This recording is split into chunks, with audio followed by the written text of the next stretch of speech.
it is important in the area of motivating yourself, it's important to know why you're doing it. Because that mind will say, why bother? Why go through all this? This is too hard. No, throw in the towel. It's not worth it. Has it ever said that to you before?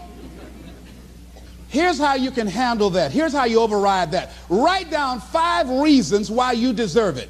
Why do you deserve what you want? Why you? Why do you deserve it?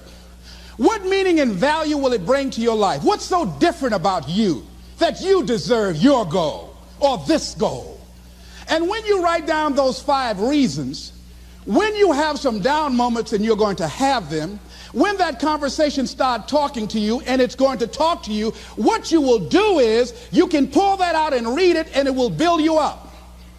It will be your rod and your staff to comfort you through some challenging moments, because you're going to have some.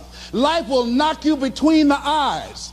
It will catch you on the blind side, come out of nowhere, stuff you can't anticipate that will knock the wind out of you. You want to give up.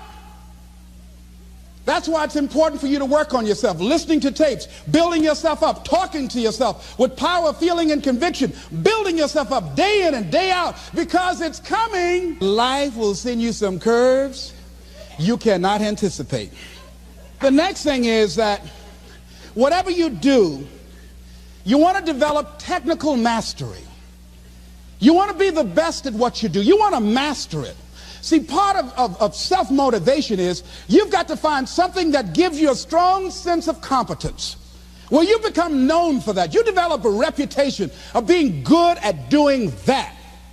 You set some high personal standards for yourself. You're not competing with anybody else. You're just unfolding yourself to be the best person that you could be. That you want to give the best quality service that you can give, because that is a statement about who you are.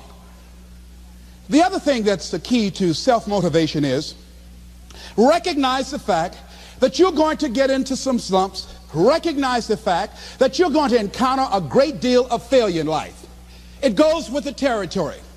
But in the face of that, you want to be relentless. And when you want something, you don't expect everybody to say, oh, come on in. Oh, you want this? Oh, great. We want to give this to you. You're such a nice person. You're doing it for your family, aren't you? Great. No, life isn't like that. No, many doors will be closed in your face. Many loans that you will want. And they'll say, no, you don't have enough collateral. You don't have enough credit. And most people will give up. But you've got to decide that I'm going to be fearless. I refuse to be denied. And I'm going to go all out. I'm going to be relentless. I don't care how many no's I encounter. I like something Isaiah Thomas said when he's getting ready for a basketball game. He said, I'm going to either shoot us in or shoot us out, but I'm not going to not do anything. And that's the way to go. You can't make a basket unless you shoot the ball. You can't hit a home run unless you take a swing at it. Most people won't even take a swing. Well, I probably won't make it anyhow. That's the conversation within. They probably won't give it to me anyhow. If you want something, you've got to be relentless. You've got to decide, I deserve this, and I'm going to have it. And you go all out to get it. That drives you. The next thing is that when you want something out of life, you've got to be willing to go into action. Don't wait around for things to be just right. Don't wait for things to be perfect. Don't wait for the ideal situation. It will never be ideal. There will always be a reason. Well, as soon as the children grow up, or as soon as I pay my bills, or as soon as I get my divorce, as soon as I get enough money together, do what you can, where you are with what you have, and never be satisfied. A lot of people never take a chance in life. They don't want to take any chances. They want the situation to be ideal. See, that's not walking by faith. That's walking by sight. If I can see it, I'll do it. No. That's a lot of people saying, if I can see it, I'll believe it. No. If you believe it, you can see it.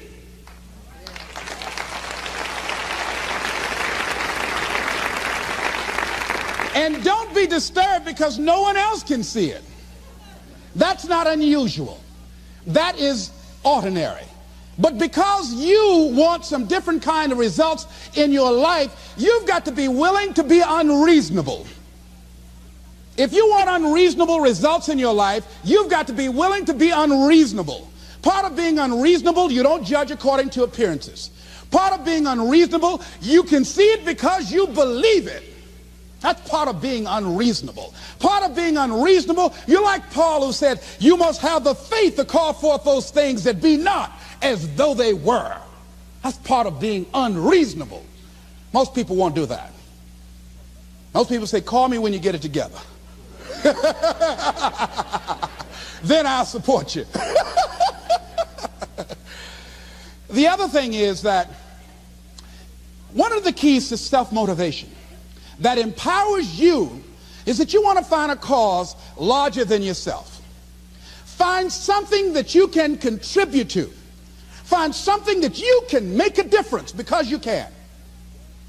Part of what feeds your larger vision, part of what gives you a reason for being, part of what gives you your life is being able to give something back. Say, I can't afford to give anything. You can't afford not to give. Give your time. Give your talent. If it's nothing, just to go over there and lick envelopes. I don't know exactly what I'm going to do, but I'm going over there. It's part of my tithing in the universe. Once you develop that special sense of mission, and that's what you develop when you're part of a larger cause than yourself, it drives you. You don't need an alarm clock to get up in the morning. You have special power. You'll go places and folk will like to be around you. They will know there's something different about you. When you go in, they'll say, hey, that's somebody important. I want to know who you are. I just want to be near you. That energy that you have, that consciousness that you will embody will affect everybody around you. The next thing is that you want to create a home court advantage for yourself. You've got to be aware of who you have around you. So you want to be selective. Have friends that will enable you to grow. I have friends that help me to grow spiritually. These are my spiritual friends. I talk spiritual stuff with them. I have some other friends who are just intellectual friends. They make me grow intellectually. They make me stretch. I have some professional friends. I'm a member of the National Speakers Association. I get together with other speakers and we learn from each other and we grow from each other. I have other friends who are just social friends. All we do is just socialize together. We'll look at a basketball game together or go out dancing, but that's all we can do. We don't talk anything serious, nothing spiritual, nothing intellectual. That's not that kind of relationship. Nothing heavy up in here. Have other friends, we walk together. That's all we can do, walk together. Talk about we're going to lose weight one day by and by for good, all right? That's all we do. Nothing else.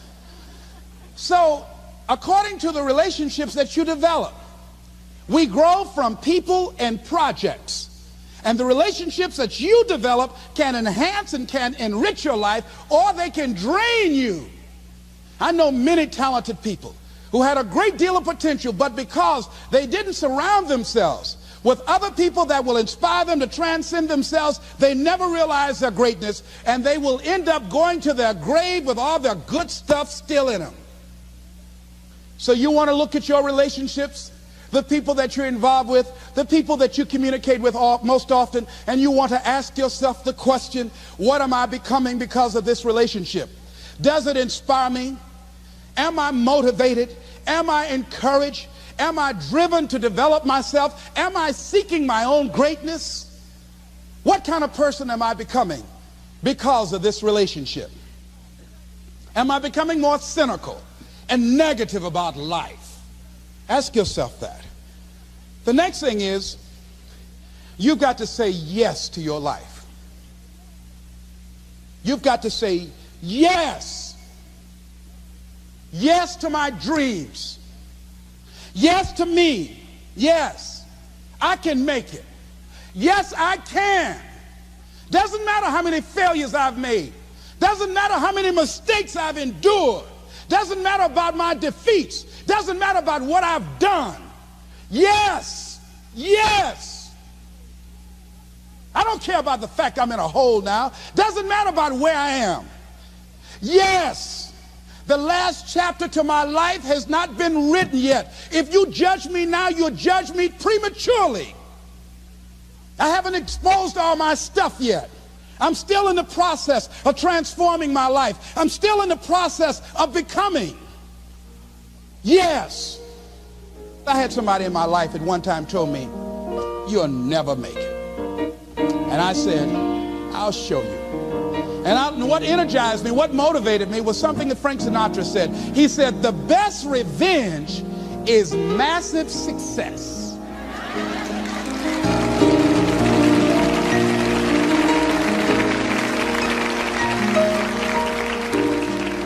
I'll show you. You just watch my smoke, as old folks used to say. So say yes. Stand up for your dreams. Stand up for what you want in your life. Decide that your life is so meaningful to you, that you love you and you love life so much that you're going to stand up for something you want. I used to have a saying when I was on the radio, stand up for what you believe in, because you can fall for anything. So what I say to you this evening, that you are powerful. You have miracle working power in your life right now. But you've got to work on yourself. You've got to develop yourself. You've got to talk to yourself day in and day out, selling yourself on you and on your potentials. And you've got to know that you are worth all of your effort. And that the key to your motivation, as you get a larger vision of yourself, is to know that you have something to give, is to know that you have a reason for being in the universe at this point in time. I want you to stand up for your life right now. Anybody want to stand up for your life? Stand up for your dream? Stand up for your dream.